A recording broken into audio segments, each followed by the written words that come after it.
Why have people like risked their lives traveling across the sea with wooden boats filled up with it to the point where they sink? And then we find these fucking bones, these dead soldiers, surrounded by gold coins. It's crazy, One of right? the greatest things about the linchpin is it's also submersible.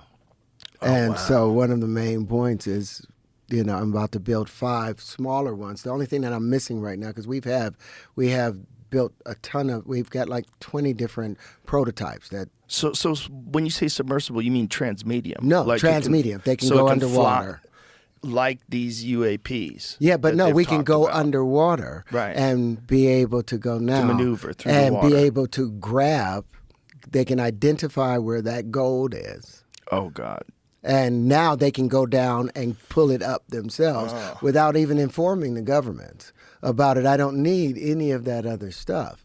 And I think that's why this has been suppressed. When I first took it over to Raytheon, I have these 2 test pilots, both colonels, been there for 30 years, one at Boeing, one at Raytheon. He said, the people at Raytheon said, let's see if he can keep it. They didn't know I had all these other patents surrounding it that they had no idea, but its usage,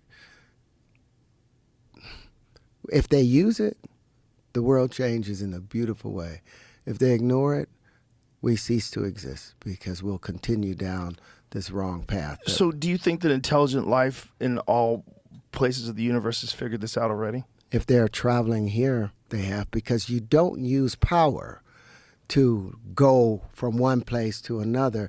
You decouple from the electric pull. You decouple from the Earth, and guess what? The Earth pulls away from you at its speed. You decouple from the solar system, it pulls away at its speed. You decouple from the galaxy, it pulls away from you.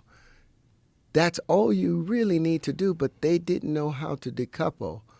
In 2 years, I won't need props anymore. I'll use molecular excitation, which is all inside of the patents that I've put in there. So one of the things about this whole back engineering thing that you keep hearing about with UAPs, the back engineering, is gravity propulsion systems.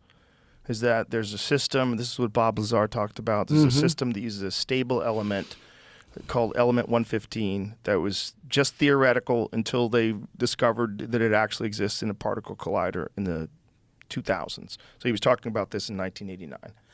And what he's saying is that there's some sort of stable element that gets bombarded with electricity and it creates this gravity wave.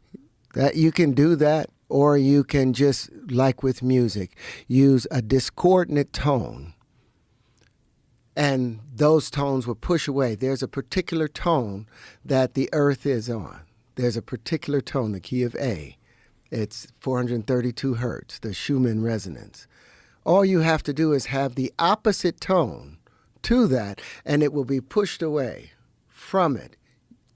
You don't, the same way a bubble at the bottom of the ocean doesn't use any energy to get to the top. But because it's completely in opposition to its environment, the environment pushes it away. That's what you do if you're an intelligent race.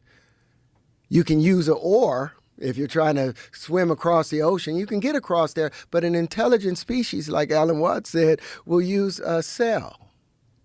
And they'll tack and make their way across.